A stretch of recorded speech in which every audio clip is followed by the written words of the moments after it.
Hello student,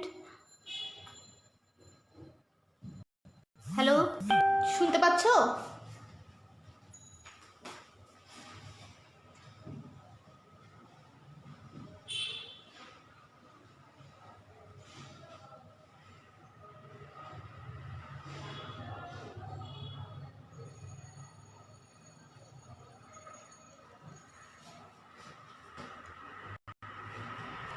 শোনা যায় কি? বোর্ড কি ক্লিয়ার দেখা যাচ্ছে?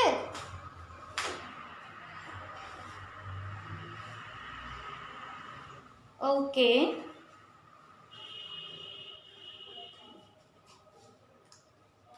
বোর্ড দেখা যাচ্ছে ক্লিয়ারলি। আচ্ছা, তো সবাই কেমন আছো? সবাই কি ভালো আছো? আচ্ছা, তো আজকে আমরা যে ক্লাসটা নিব এটা তো আমরা মোটামুটি আগে থেকেই জানতাম। তো সবার আগে একটু জিজ্ঞেস করে নেই যে আজকের ক্লাসটা যে পার্সন স্পিচের উপরে হবে, এটা জেনে আমরা কারা কারা বইটা খুলে একটু দেখি তারা একটু ইয়েস লিখো তো।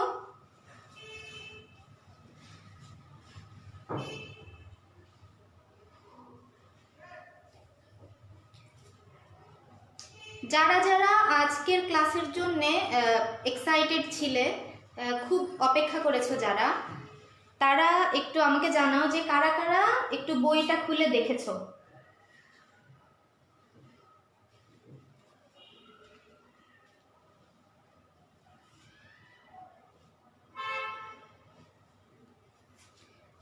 আচ্ছা, বেশ কয়েকজন দেখতে পাচ্ছি যে তারা ইয়েস লিখেছে, তো ভেরি গুড। তো ইংলিশে আমরা কারা কারা নিজেদেরকে দুর্বল মনে করি? আমরা কি নিজেদেরকে দুর্বল মনে করি নাকি স্ট্রং আমরা?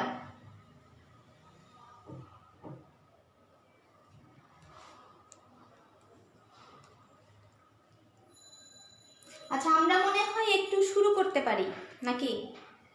তো আমরা আসলে পড়ার প্রয়োজনীয়তা বা প্রিপারেশন যে আমাদেরকে সঠিকভাবে নিতে হবে সেটা সম্পর্কে আমরা জানি। তো আমরা সরাসরি একটু পড়াশোনার দিকে মনে হয় চলে যাই নাকি? প্রথমে আমরা যেটা নিয়ে আলোচনা করব সেটি হচ্ছে নাউন। আমরা সবার প্রথমে আমরা নাউন নিয়ে আলোচনা করব। তো নাউন তো হচ্ছে মোটামুটি সবচেয়ে সহজ জিনিস নাকি? নাউন হচ্ছে সবচেয়ে সহজ জিনিস। যে কোনো কিছুর নাম, যে কোনো কিছু, যেমন কোনো প্রাণীর নাম, কোনো মানুষের নাম, কোনো অনুভূতির নাম, অর্থাৎ কোনো বস্তুর নাম, যে কোনো কিছুর নামকেই নাউন বলা হয়ে থাকে, তাই না? তো আমি একটা এক্সাম্পল দিই, খুবই সহজ একটা এক্সাম্পল দিই।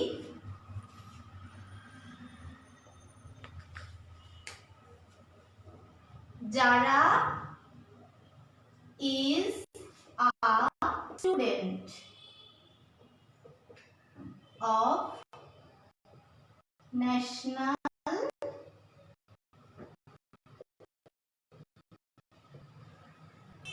University। একটা সেন্টেন্স লিখেছি, দেখা যায় যে যারা is a student of National University। তো এখানে কয়টা নাউন আছে বলো তো? কোনটা কোনটা নাউন? তোমরা বলো কোনটা কোনটা নাউন, আমি সেটা নিজে আন্ডারলাইন করব।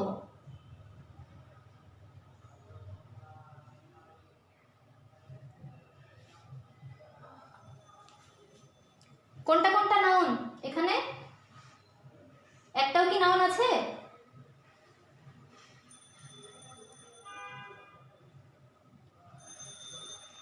আচ্ছা, একজন লিখেছে দুইটা নাউন। আচ্ছা, তো প্রথমেই হচ্ছে এই যে একজন মানুষের নাম, যারা is a student of national university. তো আরেকটা নাউন হচ্ছে স্টুডেন্ট, এবং এখানে এই যে ন্যাশনাল ইউনিভার্সিটি, এই বিশ্ববিদ্যালয় কিন্তু ইউনিভার্সিটির নাউন এবং ন্যাশনাল এখানে। তো এখানে এই সেন্টেন্সটাতে কি নাউন রয়েছে। তো আমরা নাউনে চলে যাওয়ার আগে আমার মনে হয় আমি একটা জিনিস স্কিপ করে গিয়েছি, সেটি হচ্ছে পার্টস অফ স্পিচ আসলে কাকে বলা হয়। পার্টস অফ স্পিচ হচ্ছে একটা একটা ল্যাঙ্গুয়েজে, অর্থাৎ ইংলিশ ল্যাঙ্গুয়েজের কথা যদি আমরা বলি, প্রত্যেকটা শব্দই কিন্তু কোনো না কোনো পার্টস অফ স্পিচের অন্তর্ভুক্ত। তো সেটা কিন্তু যখন শব্দটা বিচ্ছিন্নভাবে থাকে তখন আমরা সেটাকে কোনো একটা পার্টস অফ স্পিচের অন্তর্ভুক্ত বলে বলতে পারি না। তো কোনো একটা শব্দকে কোন পার্টস অফ স্পিচ এটি আইডেন্টিফাই করার জন্য আমাদের সবার আগে সেটাকে বাক্যে ব্যবহার করা দরকার। অর্থাৎ একটা শব্দ বাক্যে কোথায় বসলো এবং কোথায় বসে সে কী রোল প্লে করলো, তার ফাংশনটা কী, সে কী কাজটা করলো, সেই কাজের উপর ভিত্তি করে আমরা শব্দগুলোকে ভাগ করি, যেটাকে আমরা পার্টস অফ স্পিচ বলি। এবং আমরা ইংলিশ ল্যাঙ্গুয়েজে 8টা পার্টস অফ স্পিচ রয়েছে। তো আমরা শুরু করেছি নাউন দিয়ে এবং প্রথমে একটা সেন্টেন্স দিয়ে শুরু করেছি যে এই সেন্টেন্সে কতগুলো নাউন আছে। এবং নাউনটা আমাদের বুঝতে খুব একটা কঠিন লাগে না, যে কোনো কিছুর নাম, সেটা কোনো অনুভূতির নাম হতে পারে। যেমন যদি আমরা অনুভূতির কথা বলি,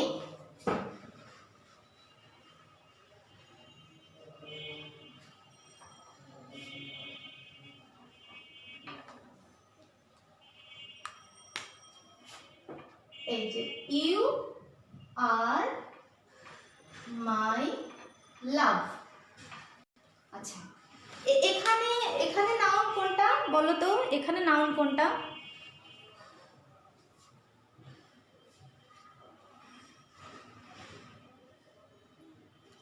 এখানে নাউন কোনটা?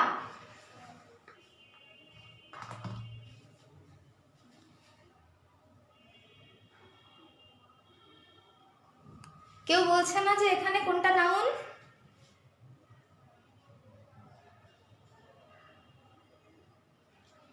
আচ্ছা, একজন লিখেছে ইউ, ইউ হচ্ছে নাউন, একজন লিখেছে, এটা সঠিক নয়। ইউ হচ্ছে প্রোনাউন। আমরা নাউনের পরে প্রোনাউন নিয়ে কথা বলবো। এখানে আরো কয়েকজন আমি দেখতে পাচ্ছি লিখেছে যে লাভ হচ্ছে নাউন। তো এখানে এটা হচ্ছে একটা অনুভূতির নাম লাভ, এবং এই যে মাই, এটা হচ্ছে একটা প্রোনাউন, পজেসিভ প্রোনাউন। তো এই পজেসিভ প্রোনাউনের পরে সব সময় কিন্তু একটা নাউন বসে। এবং you, you are my love, ইউটা এখানে প্রোনাউন, কারণ এখানে নাউনের রিপ্লেসমেন্ট হিসেবে হচ্ছে ইউ শব্দটা বসেছে। এখানে যদি কারোর নাম বসতো, তাহলে যদি আমি এখানে শাহরুখ খানের নাম দিতাম তাহলে সেটা নাউন হতো। এখন আমি যদি শাহরুখ খানের বদলে আমি এখানে কি দিয়েছি? ইউ দিয়েছি।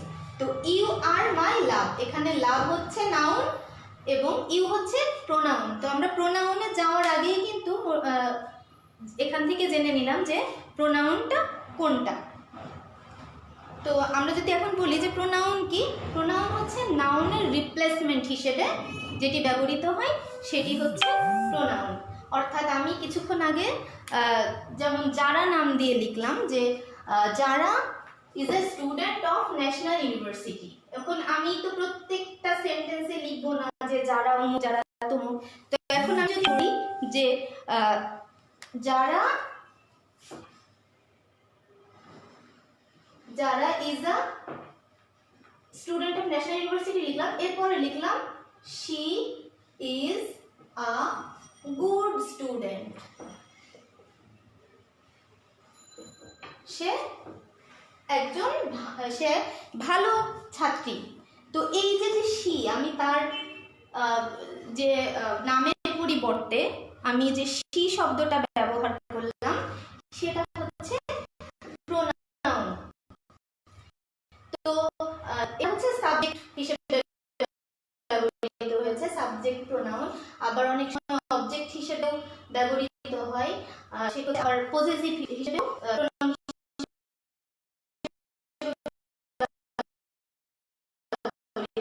হয়। তো যেমন আই একটা এটা তখন হচ্ছে আবার হচ্ছে মি হয়ে যায়, এবং একইভাবে উই হচ্ছে আজ হয়ে যায়, একইভাবে শি হচ্ছে হার হয়ে যায়, হি হিম হয়ে যায়, এবং ইট ইটি থাকে, দে যদি হয় তাহলে দে আর দেম হয়ে যায়। তো এইভাবে এই যে কয়টা, এটি হচ্ছে সাবজেক্ট প্রোনাউন এবং এটা হচ্ছে অবজেক্ট প্রোনাউন। তো আমরা এখন আসলে নাউন বা প্রোনাউনের যে ডিভিশনগুলো আছে সেগুলো নিয়ে আলোচনা করব না, আমরা ওভারঅল পার্টস অফ স্পিচ যে 8টি রয়েছে সেটি নিয়ে মোটামুটি একটা সার্বিক ধারণা দেওয়ার চেষ্টা করব। তো তোমাদের কাজ হবে এগুলো ডিটেইলে পড়াশোনা করে ফেলা, কারণ বিসিএস এর সিলেবাসটা অনেক বড়। এত বড় সিলেবাসের ক্লাস আসলে অনলাইনে এইভাবে নিয়ে শেষ করা খুবই ডিফিকাল্ট। এবং তোমরা চাইলে ইউটিউবে প্রচুর ভিডিও আছে, অনেক ভিডিও আছে যেখান থেকে তোমরা বিভিন্ন বিষয় সম্পর্কে অনেক ভালোভাবে জানতে পারবে, এবং সবচেয়ে বড় হচ্ছে বই পড়ার মাধ্যমে তোমরা খুব ভালো করে জানতে পারবে। তো আমরা নাউন এবং প্রোনাউন গেল, এরপরে হচ্ছে কোনটা, আমরা এখন অ্যাডজেক্টিভ নিয়ে কথা বলবো।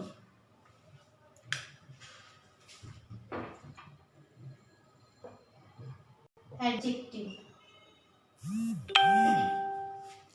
আচ্ছা আমরা অ্যাডজেক্টিভটা যদি একটু ডিফাইন করা যায় যে অ্যাডজেক্টিভ কি। অ্যাডজেক্টিভ হচ্ছে নাউন সম্পর্কে যে শব্দটা মানে যেটার মাধ্যমে নাউন সম্পর্কে অতিরিক্ত তথ্য প্রদান করা হয়, অর্থাৎ নাউনকে যে ডেসক্রাইব করে বা নাউনকে যে মডিফাই করে সে হচ্ছে অ্যাডজেক্টিভ। যেমন আমরা যদি বলি যে যারা ইজ আ ব্রেভ গার্ল, আচ্ছা যারা ইজ আ ব্রেভ গার্ল, আচ্ছা এই যে আমি এটি লিখলাম, এখানে এখানে অ্যাডজেক্টিভ কোনটা,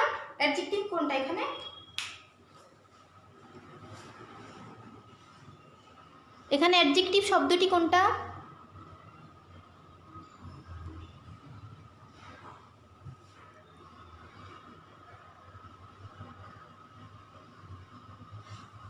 আচ্ছা এটা খুবই সহজ এবং অনেকেই এটা জানো, সেটা হচ্ছে ব্রেভ।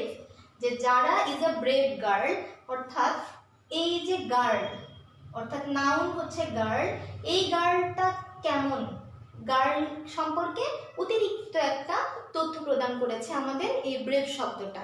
তাই যারা ইজ আ ব্রেভ গার্ল এই সেন্টেন্সটাতে ব্রেভ হচ্ছে অ্যাডজেক্টিভ। আচ্ছা আমি ক্লাসটা শেষ করার পরে আরও কিছু আমি সেন্টেন্স নিয়ে একটু আলোচনা করব, এবং সেখান থেকে তোমাদের একই শব্দ দেখা যায় যে কখনো নাউন হচ্ছে, কখনো ভার্ব হচ্ছে, কখনো আবার অ্যাডভার্ব হচ্ছে।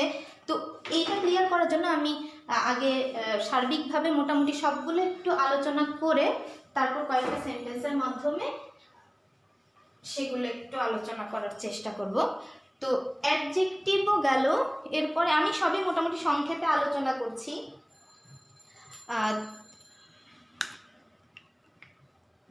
এরপর আমরা ভার্ব নিয়ে আলোচনা করি। ভার্ব, আচ্ছা ভার্বটা হচ্ছে ইংলিশ ল্যাঙ্গুয়েজে হার্ট বলা যায়, কেননা প্রত্যেকটা সেন্টেন্সে কিন্তু ভার্ব রয়েছে, এবং ইংলিশ সেন্টেন্সে কখনো ভার্ব ছাড়া কোনো সেন্টেন্স তৈরি হয় না। যেমন যদি আমি বলি I am a teacher, I am a teacher, আচ্ছা এইখানে ভার্ব কোনটা, আই এম এ টিচার, এখানে কোনটা ভার্ব? খুবই সহজ, কেউ কিছু লিখছে না। ইয়েস, এখানে এম হচ্ছে ভার্ব, এটা হচ্ছে বি ভার্ব। আমরা জানি বি ভার্বের প্রেজেন্ট ফর্ম এম ইজ আর, তো তার মধ্যে এই এম এটা হচ্ছে এখানে ভার্ব। তো এখানে দৃশ্যত এই ভার্বের এরকম কোনো কাজ নেই, কিন্তু ইংলিশ ল্যাঙ্গুয়েজে কখনো ভার্ব ছাড়া কোনো সেন্টেন্স হয় না, এবং ভার্ব বলতে যে কোনো ধরনের কাজ বা কোনো একটা স্টেট বা অবস্থাকে বোঝায়। তো আই অ্যাম এ টিচার, এবার আমি যদি এভাবে লিখি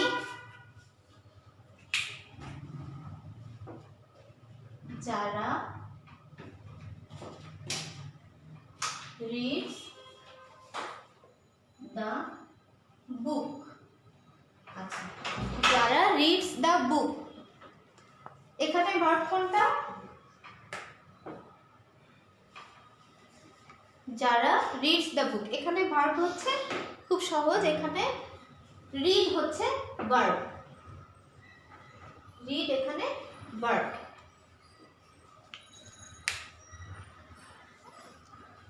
আমার মনে হচ্ছে আমি খুবই সহজ সহজ জিনিস দিয়ে পড়াচ্ছি, তো তোমাদের কাজ হচ্ছে বইয়ের মধ্যে থেকে কঠিন কঠিন জিনিস খুঁজে বের করে কঠিন কঠিন ভাবে সবকিছু শেখা, ঠিক আছে? তো ভার্বের পরে আমরা এখন আলোচনা করব অ্যাডভার্ব নিয়ে।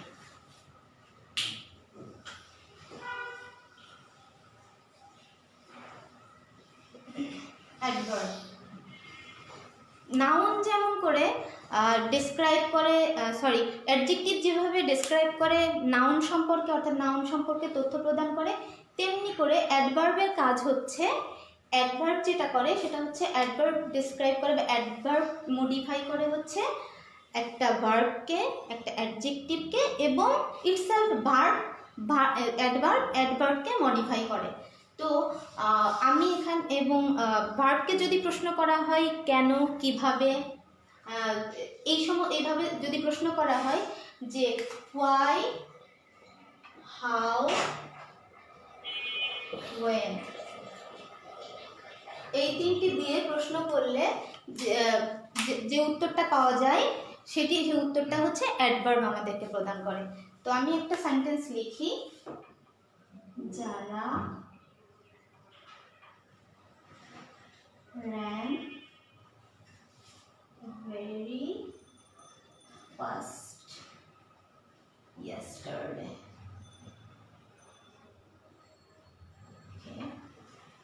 তো আমি এখানে কি সেন্টেন্সটা লিখলাম, যারা ran very fast yesterday।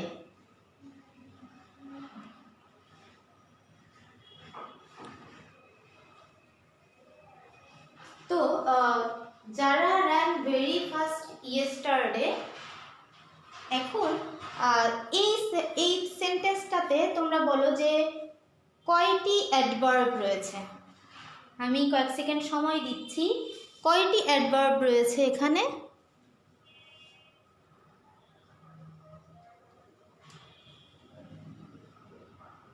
কোনটা কোনটা এখানে অ্যাডভার্ব? হ্যাঁ, ভেরি ভেরি অ্যাডভার্ব অবশ্যই। ভেরি ফার্স্ট লিখেছে একজন, দুইটি লিখেছে একজন। আচ্ছা, যারা ran very fast yesterday, এখানে এই তিনটি আসলে অ্যাডভার্ব। কেন? প্রথমত যারা ran ফাস্ট যদি আমি বলি যে দ্রুত দৌড়ায়, অর্থাৎ কিভাবে এই দৌড়ানোটা, অর্থাৎ ভার্বকে মডিফাই করেছে। তো ভার্বকে কে মডিফাই করে? অ্যাডভার্ব। আবার ভেরি ফাস্ট, অর্থাৎ এই যে ফাস্ট, কিভাবে, সে কেমন দ্রুত, খুব দ্রুত। তো এবং ran yesterday, কখন দৌড়েছিল, এখানে সময়টা when এর আনসার দিয়েছে yesterday। তার মানে যারা ran fast, very fast, yesterday, এই যে সেন্টেন্সটা, এই সেন্টেন্সটাতে তিনটি অ্যাডভার্ব রয়েছে, যারা ran very fast yesterday। তো একটু বোঝা গেল যে অ্যাডভার্ব কোনগুলা হবে। অ্যাডভার্ব হচ্ছে হোয়াই, হাউ, হোয়েন, এই সমস্ত প্রশ্ন যখন ভার্বকে করা হয় তখন অ্যাডভার্ব পাওয়া যায়। এবং এছাড়া আরও অনেক শব্দ আছে, যেমন অ্যাগো, তারপর হচ্ছে যেমন আমি আরেকটা সেন্টেন্স লিখি,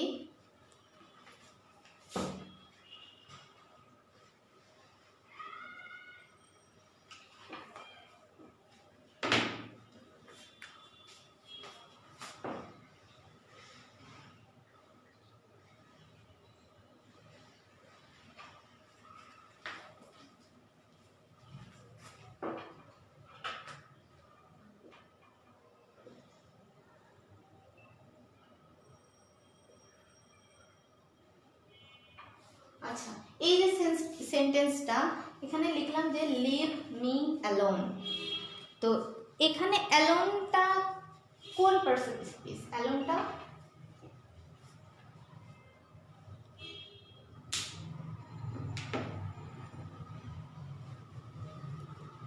ওকে, এখানে আনসারও দিয়েছে একজন, দেখতে পাচ্ছি যে অ্যালোন হচ্ছে অ্যাডভার্ব, অর্থাৎ এখানে আমি কিভাবে থাকি, লিভ মি অ্যালোন, আমাকে একা থাকতে দাও। তো এই যে থাকা, এটা নিয়ে কথা বলা হয়েছে, এই জন্য এটি হচ্ছে অ্যাডভার্ব। কিছুক্ষণ আগে একজন মনে হয় কমেন্টস দিয়েছিল যে একটু অ্যাডভান্স লেভেল করার, তো আমরা আগে একটু শুরু করি অ্যাডভান্স লেভেল। অনেক বাসায় গিয়ে আরও তোমরা করতে পারবে, এবং আমি ক্লাসের শেষে কিছু সেন্টেন্স নিয়ে আলোচনা করব অ্যাডভার্বের পরে। এরপর আমরা একটু প্রিপোজিশন নিয়ে আলোচনা করি।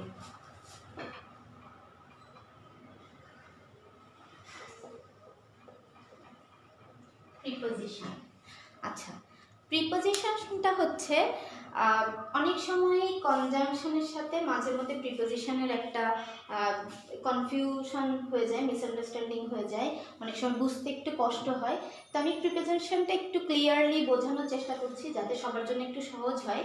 তো প্রিপোজিশনটা আসলে কি করে একটা সেন্টেন্সে? প্রিপোজিশন বিশেষ করে আমরা জানি যে প্রিপোজিশনগুলো হচ্ছে খুবই স্মল যে ওয়ার্ডগুলো, যেমন in, to, out, but, without, within, এই ধরনের যে শব্দগুলো সেন্টেন্সে ব্যবহৃত হয় সেগুলো হচ্ছে প্রিপোজিশন। এখন প্রিপোজিশনটা আসলে কি করে একটা সেন্টেন্সে?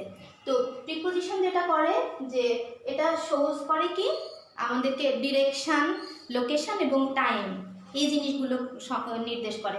তো আমি এই ডিরেকশন, লোকেশন এবং যে টাইম, এইটার সম্পর্কিত 3টি সেন্টেন্স লিখবো এবং 3টি সেন্টেন্সের মাধ্যমে আমি প্রিপোজিশনটাকে একটু ক্লিয়ারলি বোঝানোর চেষ্টা করব। তার আগে একটু বলে নেই যে প্রিপোজিশন আমরা জানি যে সবসময় নাউনের আগে বসে এবং প্রোনাউনের আগে বসে। তো আমি এই 3টি আগে উদাহরণ লিখে নেই।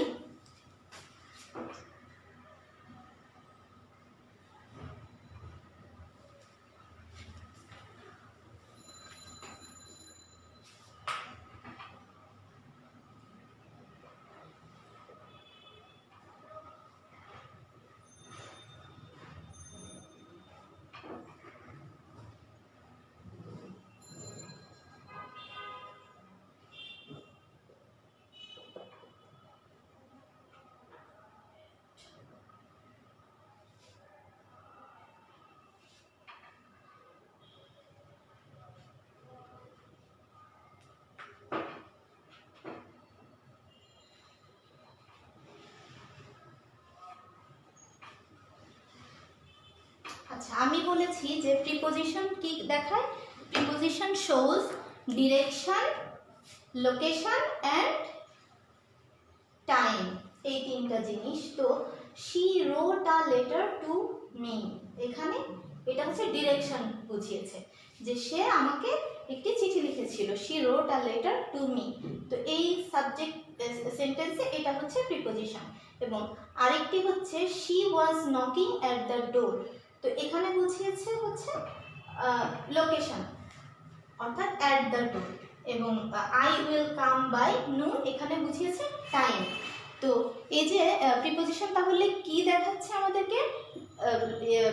ডিরেকশন, লোকেশন এবং টাইম, এই 3টি জিনিস আমাদেরকে শো করছে বা রিলেশনশিপ করার চেষ্টা করছে। তো আমাদেরকে মনে রাখতে হবে যে প্রিপোজিশন সবসময় প্রিপোজিশনের পরে নাউন বসে, অর্থাৎ নাউনের পরে নাউনের আগে, এটা হচ্ছে প্রোনাউন, মি হচ্ছে প্রোনাউন, প্রোনাউনের আগে কি বসে? প্রিপোজিশন বসে। যেমন নুন, এটা হচ্ছে নাউন, এর আগে কি বসেছে? প্রিপোজিশন বসেছে। এবং দা ডোর, এটাকে বলা হচ্ছে নাউন ফ্রেজ, শুধু ডোর না, দা ডোর, দা হচ্ছে এখানে ডিটারমিনার। তো ডিটারমিনারের পরে আমরা জানি যে অবশ্যই একটা নাউন বসে, এবং এই ডিটারমিনার এবং এই ডোর, এই দুইটি সহ হয়েছে নাউন ফ্রেজ, অর্থাৎ নাউন ফ্রেজের আগেও কিন্তু প্রিপোজিশন বসে। আরেকটা হচ্ছে অবজেক্টের আগেও কিন্তু প্রিপোজিশন বসে। তো আমরা অবজেক্টের একটা এক্সাম্পল দিই।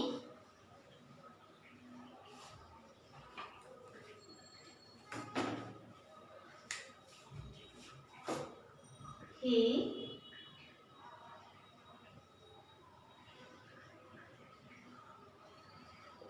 bought a basket of Apple. আচ্ছা, লেখাটা বোঝা যাচ্ছে না।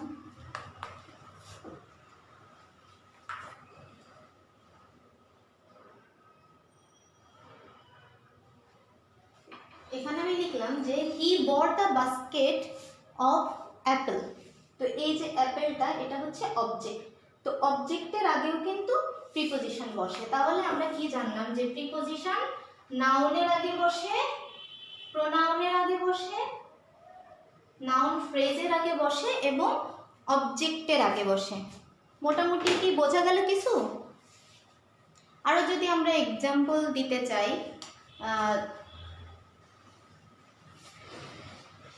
the glass is on the table। আচ্ছা, এখানে কোনটা প্রিপোজিশন, কোনটা এখানে?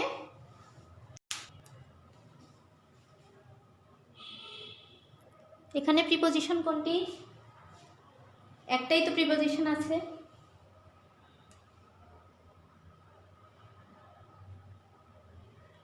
আচ্ছা, এখানে প্রিপোজিশন হচ্ছে ওয়ান।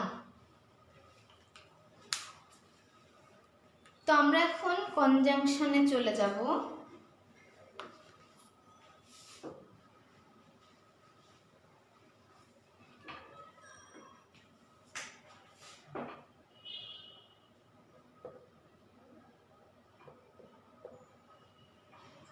আমরা কনজাংশনে চলে যাব। কনজাংশনের কাজটা কি? একটা সাবজেক্টে কনজাংশনের কাজ হচ্ছে, এটা যেটা করে সেটা হচ্ছে ইট কানেক্টস ওয়ার্ডস, ফ্রেজ, ক্লজ। কনজাংশন এই তিনটি জিনিসকে কানেক্ট করে, ওয়ার্ডস, ফ্রেজ এবং ক্লজ। অর্থাৎ দুইটি সমজাতীয় জিনিসকে সংযুক্ত করা হচ্ছে কনজাংশন, যেটি কিন্তু প্রিপোজিশন করে না। প্রিপোজিশনের সাথে সমজাতীয় জিনিসের সম্পর্ক নেই। তো কিন্তু কনজাংশন কি করছে? কনজাংশন তিনটি কাজ করছে। একটা হচ্ছে ওয়ার্ডের সাথে ওয়ার্ডকে কানেক্ট করছে, একটা ফ্রেজের সাথে আরেকটা ফ্রেজকে কানেক্ট করছে, একটা ক্লজের সাথে একটা ক্লজকে কানেক্ট করছে। তো আমরা একটু এক্সাম্পলগুলো দেখে আসি, তাহলে ক্লিয়ার লাগবে।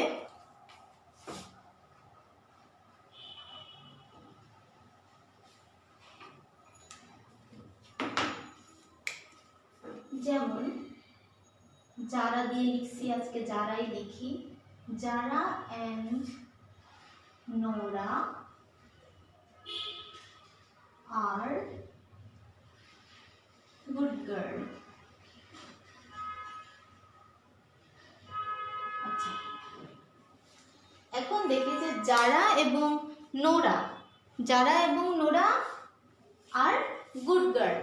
তো এখানে এই যে যারা এবং নোরা দুইটি শব্দকে কানেক্ট করেছে কে? অ্যান্ড। তখন আমরা এই অ্যান্ডটাকে কি বলছি? কনজাংশন বলছি। অর্থাৎ এটি হচ্ছে যে ওয়ার্ডের সাথে ওয়ার্ডের যে কানেকশন করে সেটির একটা এক্সাম্পল। এখন আমরা ফ্রেজের সাথে ফ্রেজের কিভাবে কানেকশনটা করে সেটা একটু দেখি। যারা ওয়ার্কস,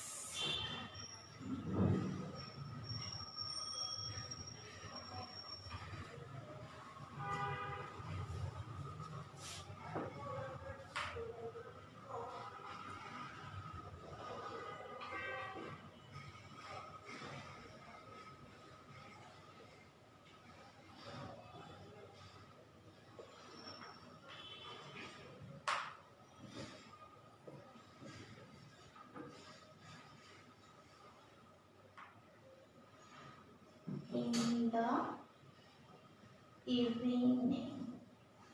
আচ্ছা, যারা works daily in the morning and in the evening. তো এখানে অ্যান্ড এর মাধ্যমে দুইটি ফ্রেজকে সংযুক্ত করা হয়েছে। তো এটি হচ্ছে ফ্রেজকে যে কানেক্ট করে সেটির উদাহরণ। তো ফ্রেজ এবং ক্লজ এগুলো তো আমরা এখন জানা সম্ভব না। আমরা ফ্রেজ এবং ক্লজের আলাদা যখন ক্লাস নিব তখন আমরা সেটা নিয়ে আলোচনা করব। তাহলে আমাদের বাকি থাকলো হচ্ছে ক্লজ। যদি আমরা ক্লজের কথা বলি, আমরা ছোটবেলা থেকে একটা সেন্টেন্স সবাই মনে হয় শুনেছি, সেটি হচ্ছে the patient had died, patient had died before the doctor came. The patient had died before the doctor came.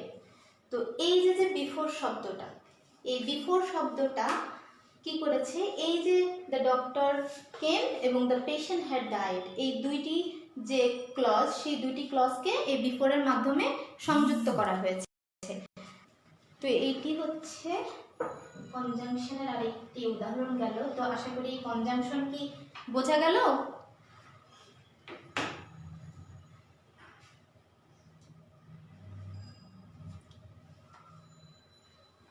আর কনজাংশনের পরে আমাদের বাকি থাকছে ইন্টারজেকশন। ইন্টারজেকশনটা মোটামুটি খুবই সহজ এবং এটা হচ্ছে এক্সপ্রেশন দেয়। যেমন যদি একটা এক্সাম্পল দিয়ে ফেলি যে alas, alas he is no more, আহা সে আর বেঁচে নেই, এরকম।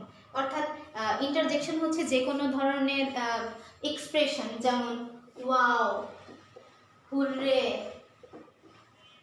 হুররে, আহ,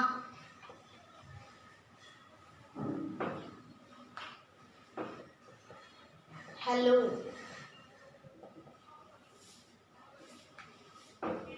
এবং প্রত্যেক ইন্টারজেকশন চেনার আরো সহজ উপায় হচ্ছে প্রত্যেকটার পাশে এক্সক্লামেটরি এই সাইনটা থাকবে। তো ইন্টারজেকশন নিয়ে খুব একটা কোনো কনফিউশন হয় না কারোই। তো আমরা মোটামুটি আলোচনা করলাম। তো এখন আমি কয়েকটা শব্দ, যে একই শব্দ যে ডিফারেন্ট ডিফারেন্ট ওয়েতে ব্যবহৃত হয়, সেইগুলা কয়েকটা সেন্টেন্স আমি এখন লিখব।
আচ্ছা, এখানে দুইটি সেন্টেন্স লিখেছি। সেটি হচ্ছে running is good for, running is good for health, running is good for health. এবং আরেকটি লিখেছি আই স এ রানিং বয়। তো আমি একটা দৌড়ানো অবস্থায় একটি ছেলেকে দেখলাম এবং running is good for health. আমার ব্ল্যাকবোর্ডে লেখা আসলে খুব ভালো না, কারণ আমি ব্ল্যাকবোর্ডে ক্লাস নেই না, তো এই জন্য দুঃখিত। Running is good for health, I saw a running boy. এখন তোমরা আমাকে বলবে যে প্রথম সেন্টেন্সের রানিং কোন পার্টস অফ স্পিচ এবং দ্বিতীয় সেন্টেন্সের রানিং কোন পার্টস অফ স্পিচ। আমি একটু সময় দিচ্ছি, 5 সেকেন্ডস। রানিং, প্রথম বাক্যের রানিং কোন পার্টস অফ স্পিচ এবং দ্বিতীয় বাক্যের রানিং কোন পার্টস অফ স্পিচ, একই শব্দ কিন্তু।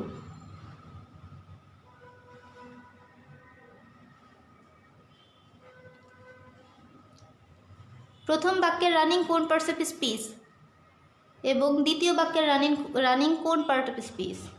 ফার্স্ট নাউন, ওকে। Second adjective, very good, answer দিয়েছে লাবণী আয়েশা। প্রথমটা হচ্ছে নাউন এবং পরেরটা হচ্ছে অ্যাডজেক্টিভ। কারণ কি, একই তো শব্দ, শুধুমাত্র ব্যবহারের কারণে এবং বাক্যে তার কি রোল প্লে করছে সেটার কারণে দুই পার্ট অফ স্পিচ হচ্ছে।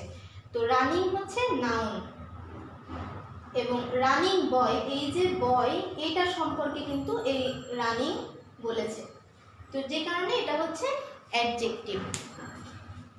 যেমন আমরা কিছুক্ষণ আগে বিফোর দেখে আসলাম যে বিফোর হচ্ছে কনজাংশন, দুইটি সেন্টেন্সকে কানেক্ট করছে বিফোর।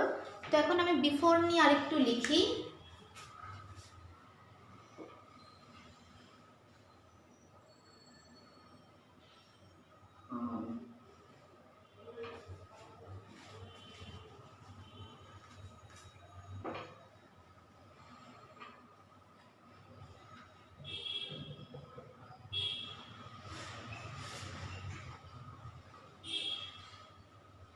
একটা সেন্টেন্স লিখলাম, হি কেম বিফোর মি। এখানে বিফোর কোন পার্ট অফ স্পিচ?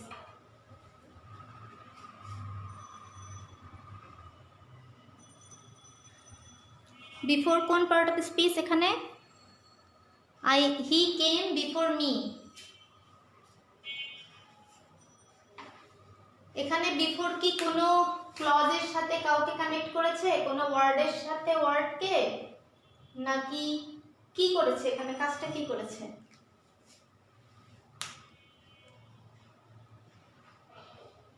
এখানে বিফোর একটা প্রোনাউনের সামনে বসেছে, তাহলে কি এটি হচ্ছে বিফোর? এখানে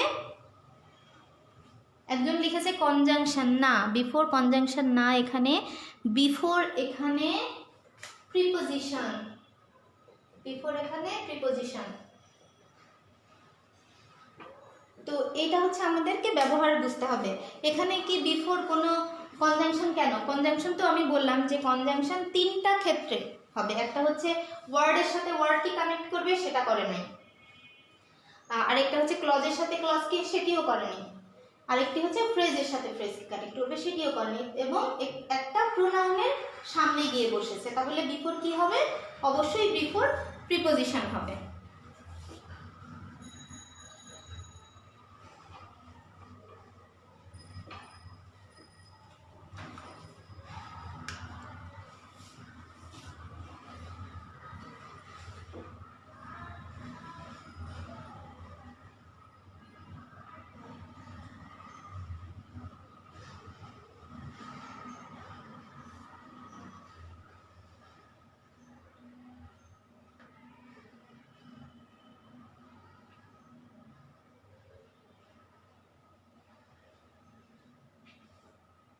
আচ্ছা, মাই ড্রিম।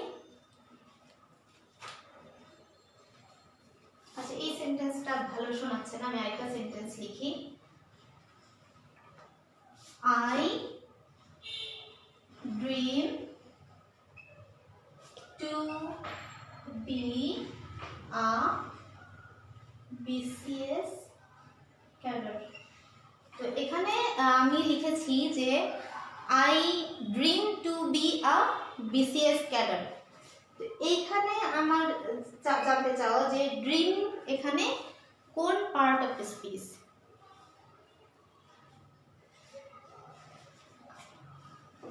আরেকটা লিখি,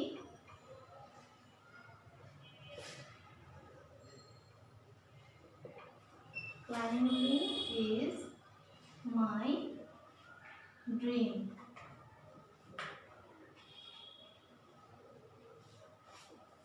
ক্লাইম্বিং ইজ মাই ড্রিম। এখানে এই ড্রিমটা কোন পার্ট অফ স্পিচ? প্রথমটা ভার্ব লিখেছো অনেকে, পরেরটা কি? Climbing is my dream. এখানে ড্রিম কোন পার্ট অফ স্পিচ? সেকেন্ডটা,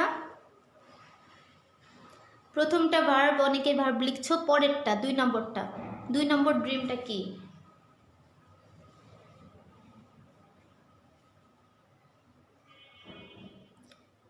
সবাই ভার্ব লিখছো, পরেরটা নাউন। ইয়েস, পরেরটা নাউন, কেননা এখানে এই যে মাই প্রোনাউনটা রয়েছে, পসেসিভ প্রোনাউনটা রয়েছে, যে কারণে এরপরে ড্রিম বসেছে, এবং এটি নাউন। এবং এখানে কিন্তু আরও একটা নাউন আছে, এই যে ক্লাইম্বিং, এটাও কিন্তু একটা নাউন।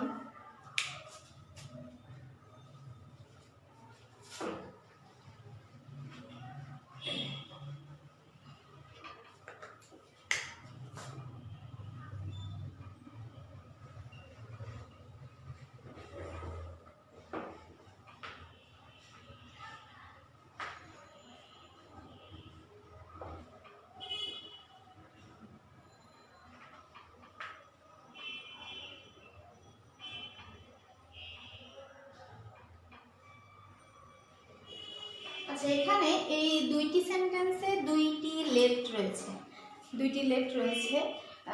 একটা হচ্ছে ইউ আর লেট আর একটা হচ্ছে ইউ কেম লেট। তো এখন এই দুইটি লেট কোন পার্ট অফ স্পিচ বলো? দুইটি লেট কি বোঝাতে চেয়েছেন? কোনটা কোন পার্ট অফ স্পিচ? নাউন কোনটা? আচ্ছা, লেট কোন part of speech? You are late এবং হচ্ছে ইউ কেম লেট।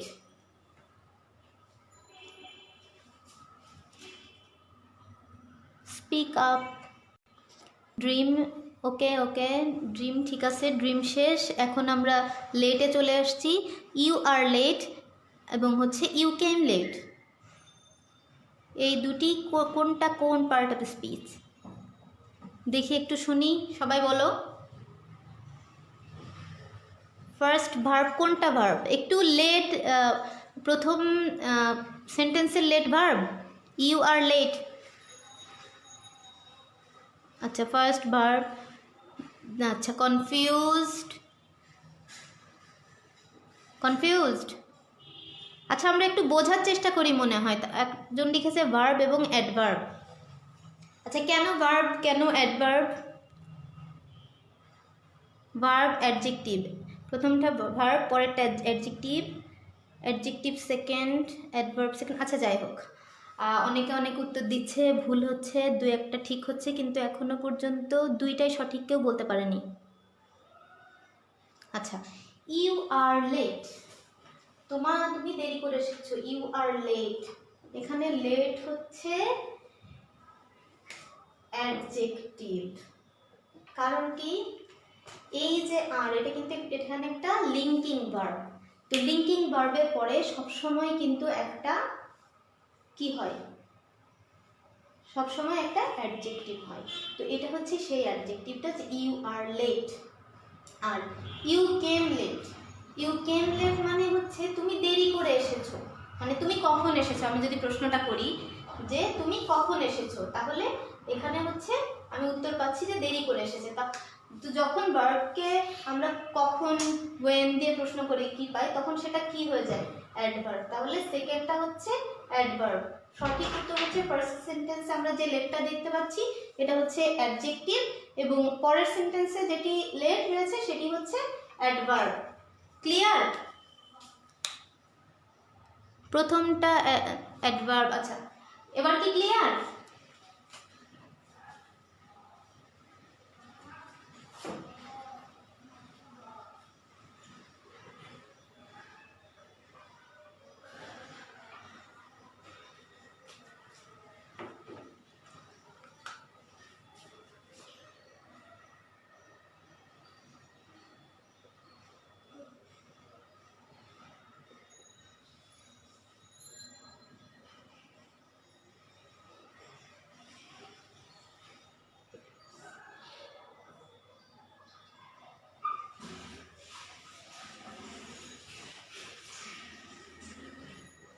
এখানে আমি একইভাবে দুইটি সেন্টেন্স লিখেছি।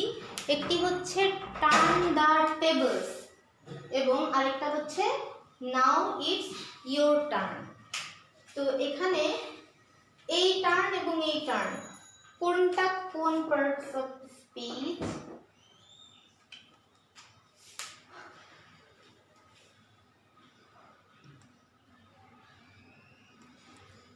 প্রথম টার্ন কোন পার্ট অফ স্পিচ এবং দ্বিতীয় টার্ন কোন পার্ট অফ স্পিচ? সবাই একটু জানাও। আচ্ছা, প্রথমটা একজন লিখেছে অ্যাডজেক্টিভ অ্যাডভার্ব, এটা কি? ওকে, ক্লিয়ার, ঠিক আছে, ক্লিয়ার। ভার্ব এবং অ্যাডভার্ব। আচ্ছা, আমার মনে হয় তোমরা শব্দটা, টার্ন শব্দটা লিখে এডি জে বা এই টাইপের করে সংক্ষেপে দিতে পারো, কারণ অনেকে আবার আগের প্রশ্নের উত্তর দিচ্ছে কিনা।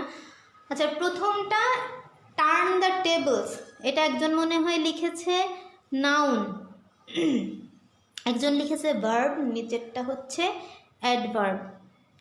আচ্ছা, এখনও কোনো একটা উত্তর আমি সঠিক পাইনি। ক্লাসে কি স্টুডেন্ট আছে? ক্লাসে স্টুডেন্ট তো দেখা যায় না। আচ্ছা, turn the tables, now it's your turn. এই যে দুইটা টার্ন, তো টার্ন দ্য টেবলস এটার আগে কোনো সাবজেক্ট নাই, কিন্তু এটা উজ্জ আছে। টার্ন দ্য টেবলস এটা অ্যাকচুয়ালি একটা ফ্রেজ। এটা টার্ন দ্য টেবলস মানে হচ্ছে কোনো একটা বিপর্যয় ঘটিয়ে দেওয়া। যেমন কথা কথা যদি লিটারালি একটা টেবিলটাকে উল্টা করে দেওয়া হয় তাহলে কি একটা বিপর্যয় ঘটে যায় না? তো টার্ন দ্য টেবিল মানে সেটাই যে একটা বিপর্যয় ঘটানো। তো এই টার্ন হচ্ছে নো ডাউট এটা হচ্ছে ভার্ব, এটা ভার্ব। আর now it's your turn, your turn মানে হচ্ছে এখন তোমার বার বা তোমার পালা। তো এতবার এই যে আমি বললাম যে মাই, তারপরে হচ্ছে আমরা কয়েকটা এক্সাম্পল দেখলাম। তো এই যে ইওর, তো ইওরটাও কিন্তু মায়ের মতন একটা পজিটিভ প্রোনাউন। তো এরপরে কিন্তু একটা নাউন হবে, এটা অ্যাডজেক্টিভের মতো কাজ করে। তো ইওর এই যে পজিটিভ প্রোনাউনটা, এটার পরে কি হবে? একটা নাউন হবে, ইওর টার্ন। যেমন যদি মাই থাকে, যদি আওয়ার থাকে, যদি ইওর, এটার পরে যে শব্দটা যদি একটা শব্দ বসে, সেই একটা শব্দ কি হবে? নাউন হবে।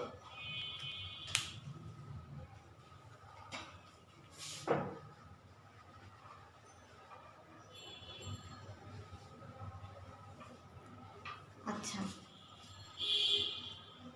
এখন আমরা আরো অনেক ভার্ব আছে যেগুলা নাউনের মতন করে ব্যবহৃত হয়। যেমন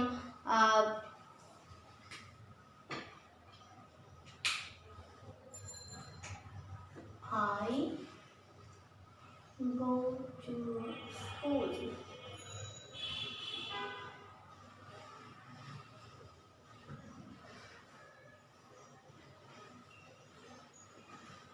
It's your go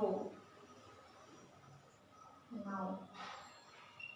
এটা নিশ্চয়ই সবাই পারবে যে এখানে দুইটি গো আছে, প্রথম সেন্টেন্সে এবং দ্বিতীয় সেন্টেন্সে, যে আই গো টু স্কুল এবং নাও ইটস ইওর গো। এটা কোনটা কোন parts of speech?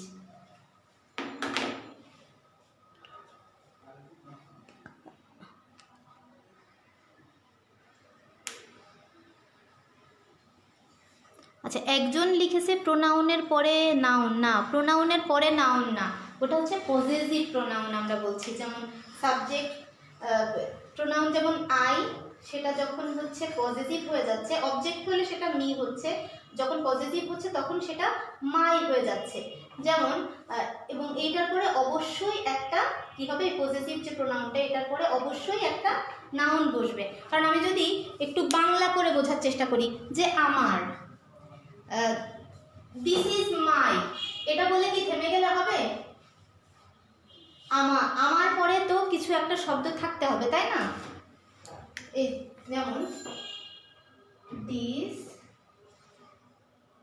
Is my pen. আচ্ছা, এখন আমি যদি দিস ইজ মাই বলে থেমে যেতাম তাহলে কি হতো? এটা নাউন, এটা কিন্তু নাউনের পরিবর্তেই বসেছে। সেটা কিরকম? সেটা হচ্ছে যেমন আমি যদি বলতাম যে this is Zara's pen, this is Zara's pen, pen. তো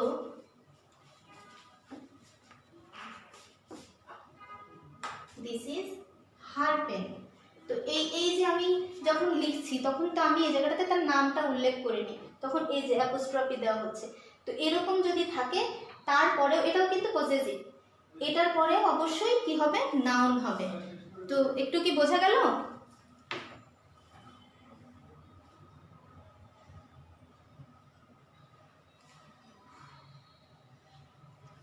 আচ্ছা, আমরা মনে হয় 9:30 বেজে গেছে, শেষ করে দিতে পারি।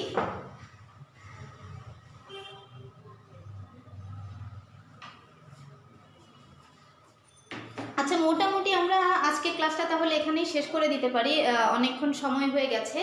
তো আশা করি তোমরা বাসায় ভালো মতো স্টাডি করবে এবং প্রত্যেকটা পার্ট অফ স্পিচকে, যেমন নাউনের যতগুলো ভাগ আছে, প্রোনাউনের যতগুলো ভাগ আছে, একদম ডিটেইলে পড়ে ফেলবে। এবং আসলে বইটা ভালো করে পড়লে, যে কোনো একটা গ্রামার বই যদি একদম খুব ভালো করে, বেসিক যে গ্রামার বইগুলো আছে ভালো করে পড়লে পারা যাবে। এবং এটা ছাড়াও অনলাইনে এখন প্রচুর ম্যাটেরিয়াল পাওয়া যায়, তো একটু আগ্রহী হলেই বোঝার চেষ্টা করলেই বুঝতে পারা যাবে। তো সবাইকে ক্লাসে থাকার জন্য অনেক অনেক ধন্যবাদ জানাচ্ছি। ভালো থাকবে সবাই।